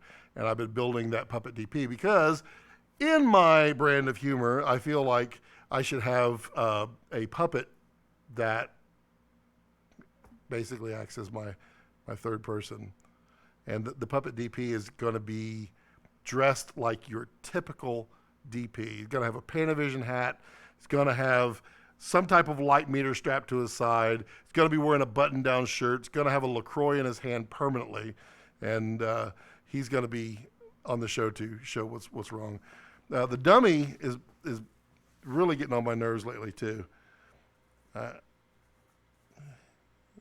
love that puppet. Let's see here. Grade and result. Let's see here. I don't know what stranger. Okay, Wesley, you should get an Amazon link for some color charts. I need to pick one up too. Yeah, Wesley, if you'll hold off, I'm going to be doing a full review and how-to on this Exright color checker. If you just hold off like a week, I'll have that video up and done. And this thing is really, really cool. If you want it now, I'll put a link out. But yeah. Patagonia shorts, yes. Well, they can't just be shorts. They got to be Patagonia zip-off shorts because that's a real DP. Just follow me on Instagram. Perfect, Chad. Let's see here. Let's see. Patagonia. Actually, that should be a hat for a...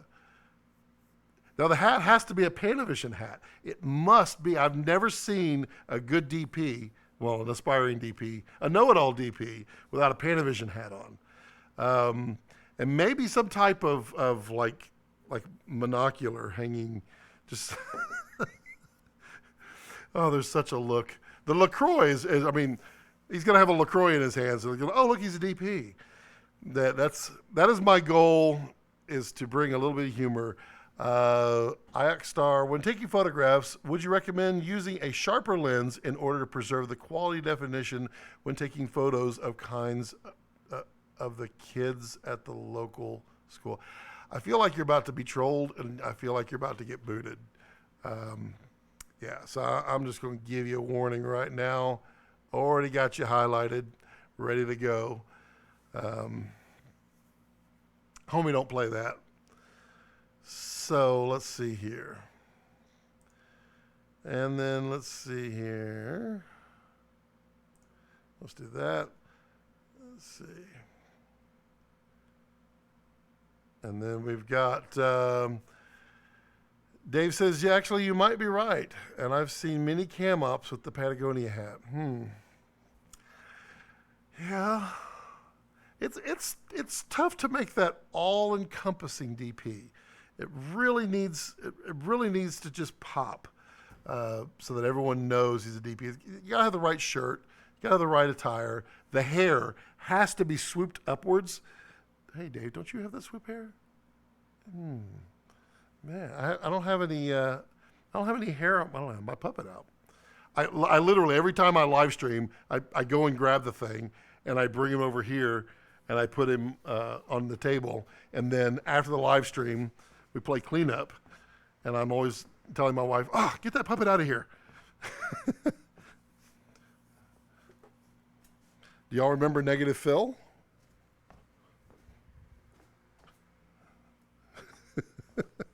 He doesn't have his hat on. You remember Negative Phil? He was... puppets. You can't ever go wrong.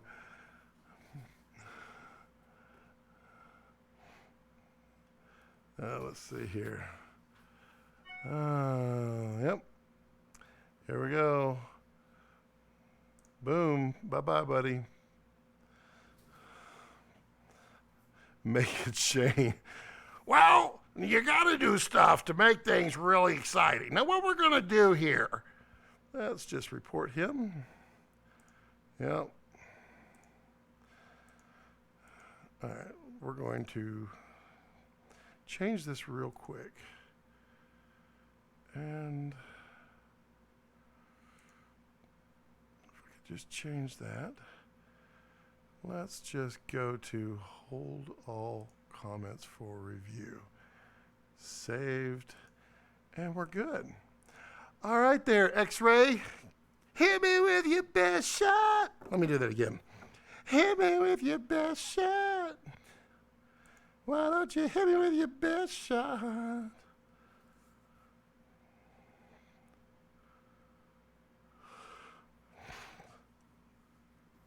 Good time. Yes, the trolls are back in town. I'm all over it, man. I'm all over it. Let's see what's here. Why is it always the same troll, though? You just gotta love trolls for being, well, not so bright. Yeah, you just gotta love it. All right, so let's see. Yeah, this is, let me go back to where I can see me and then see there. Yeah, this is Negative Phil, and he was honestly my first puppet build. He looks horrible. He's got a giant oversized head. I don't think he fits a Shane. He's just Negative Phil. He's just a negative guy. He's very negative, but he also helps me with Negative Phil on set. He's got my hairline too. Actually, he has the opposite hairline of me. He's got hair in the middle. I got none in the middle. Good times. Let's see. So yeah, I got Negative Phil. That guy, I never actually named him. I have, the DP has a name, but his name will not be announced until he is finished.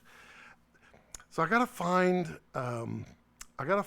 like a Patagonia shorts, but they have to be child size, which is really weird based upon that previous idiot. They have to be child sized. So I have to go to like Goodwill. So it's gonna be hard to find like a DP that is going to be that is. It's going to be hard to find adult clothes in the kids section of Goodwill to get that. I don't know. We can try it. Do. Why don't you hit me with your best shot? Hit me with your best shot. That was the song, if you saw the vlog. I couldn't play them, but on the car on my vlog 2 of Cinegear, where they actually had the car with the projection mapping or projection screens. They were playing "Hit Me With Your Best Shot." I was actually singing that, but I'd get a copyright strike if I put that in my video, so I had to kill the audio. So who else has got questions? It is 6 o'clock, 7 o'clock Eastern. It's 4 o'clock in the Pacific time zone. And who's got questions? We can have so much fun. We can chat. I'm not going to allow a troll to take over the channel. So come on, folks, just step right up, step right up. We've talked about a lot of things. We've talked about Mamiya lenses. We've talked about this guy. We've talked about my oh-so-favorite Quasar RGBs. Ooh, I'm excited. Oh, no intensity. We can't do that. Turn way down, way down. There we go. Let's see here. Oops, wrong one. Ooh, blue. Lightsabers. So yeah, good times. Wow. He is so good. He's so good. So good. Bye-bye. The funny thing is, troll, no one believes you. No one. No one at all.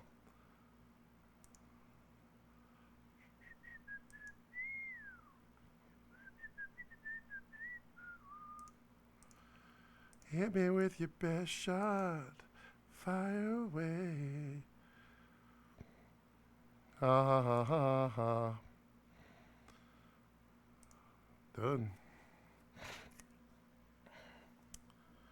So we're going to be doing the RGB Quasar review here shortly.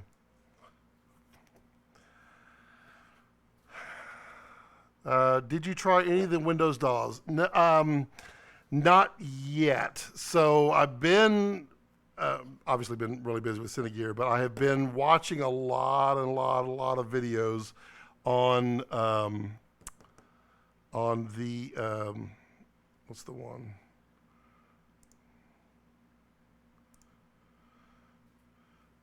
On what's the one that everybody uses?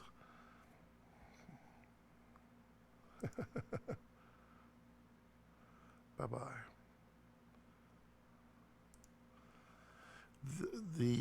I've been watching a lot of videos on how that is, and I'm trying to get to the point where I just pull the trigger and just do it. Kevin asked oh yes, let me do this in order. Kevin asked if Atlanta grip tips, no. Kevin asked if Cinegear Atlanta is worth going to. It's cool, but it's very, very small, very small. And to answer your question, yes, it does. So it doesn't have a lot, but there's Rainbow, which is cool. Yeah, Ableton, thank you. There's Short Circuit, which is, it'd be really cool for an overhead light. Paparazzi, everyone has that one. And that one's cool because it goes all over the place. Then you got Fire Effects. You have 3 of those. So there's 1, 2, and 3, and one of them has like, they call it gas. So when you throw gas on it, it gets really bright. And then there's 3 there. And then you've got Cop Light. And then the second Cop Light. And then you've got Demo. I have no idea what Demo does other than fades colors. So it definitely does. And they are really, really bright. I mean, really bright. And right now I can't see. So they have some, and you can adjust the, you can adjust those through DMX. You can adjust the, like the intensity, not the intensity, the speed at which, like the cop car, that kind of stuff. You can change that in DMX. I don't think you can change it through here. Now I looked really, really closely at the Astera Titan tubes, and these. The differences are the Asteras are $200 more per tube. For for the $200, you get wireless. No, you get an app. You get app control on the Astera Titan tubes, and you get battery operation. You lose about 20% brightness, which I found really interesting. These do wireless DMX, so there's no app, but, oh man, I ruined that one. There is a wireless DMX, I forget the name of it. It's $1,500, but it has an app that you can actually do the full RGB and everything on it. And I'm going to be doing a full review on those, as well as comparing them against the just the standard crossfades, the 4-footers. You can tell I went shopping while I was at Cinegear. If that picture, Dave, that I sent to you at Matthews, that was the Matthews garage sale, where all this stuff is like really, really cheap. Like those crossfades, those 4-foot, those are $150. That was cheap. I should have bought 6. I bought 2. I was really concerned how I was going to get them on the airplane, which I did. Those are my ski gear. And then the RGBs, they were $100 off, but they had them.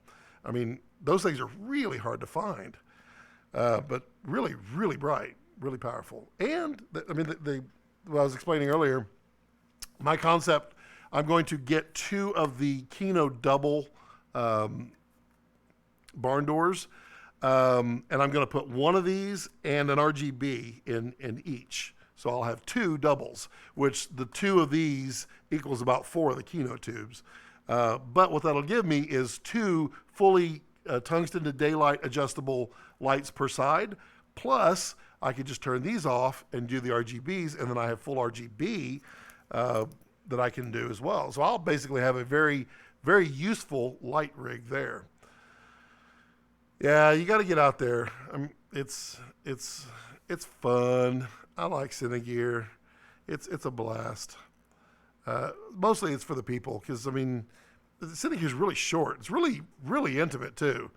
Really, I mean, it's just in the back lot and 3 sound stages at Paramount.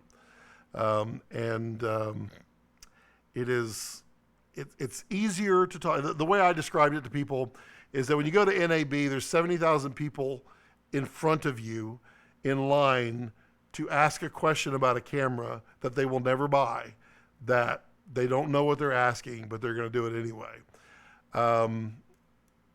And it is at Cinegear, you can just walk right up. I mean, it's a little crowded in some of the sound stages, but I mean, you can walk right up and talk to them and get a little more intimate details and discussions with the actual vendors, which is nice. And that's where I got a lot of my information, because you're able to do that. Gerald says, what is the next big event you'll be heading to?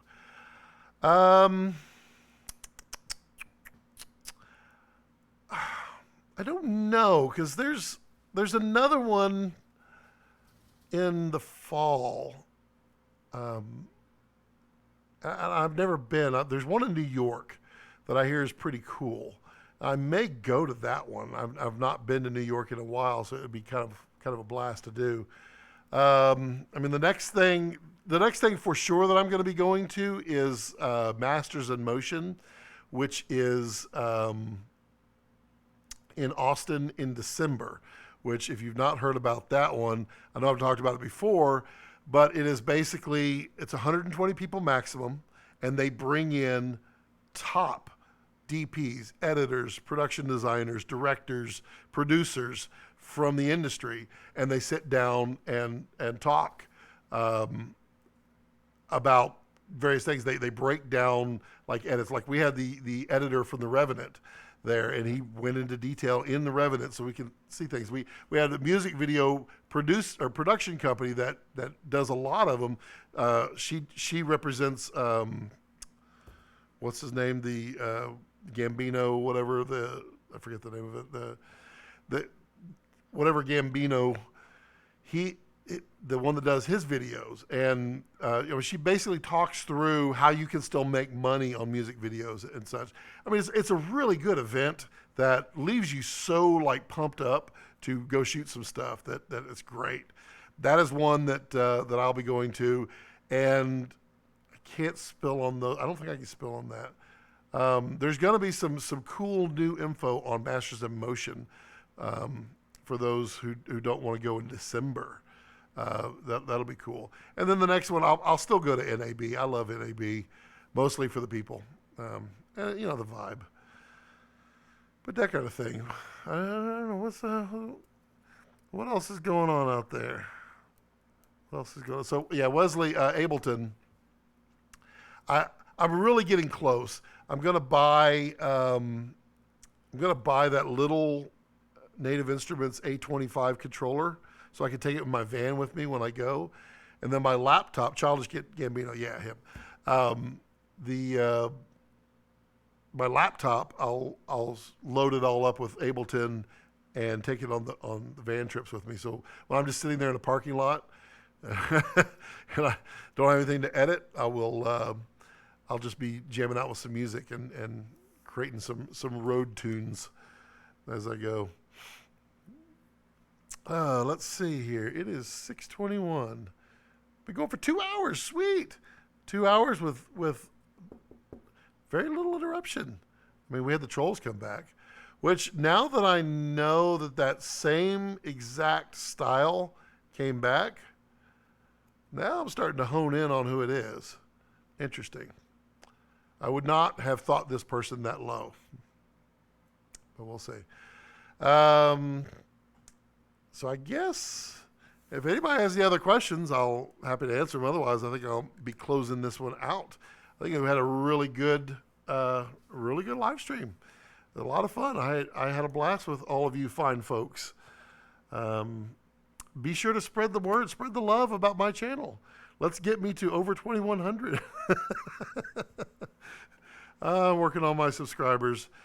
I've had several people offer me a lot of suggestions that are not bad to try to help, and I'll try it with this one because he said go back to all these live streams and write up summaries of them and change the titles so that people will actually know what to watch. We can do that. We can accommodate. Do y'all like the camera? Does the camera look good? I think I'm going to stick with the camera. Gerald, thank you. I think I'm going to stick with this camera. I think it's going to work for me. That will free up my other gear to do some other things. All right, so remember to click like, thumbs up. If you don't like it, or if you're a troll, just go ahead and click thumbs down. I don't care. Yeah, remember to tell all your friends, and I have a Patreon if you want to support me that way. And then, yeah, as I always like to leave it, don't let your passions center around your life. Let your life center around your passions. Have a good weekend, Wesley. Thanks, Dave, for coming by and keeping us all happy and lively. I'm going to watch Kevin Costner movie. It's going to be good. It's going to be good. It's good. Y'all be good.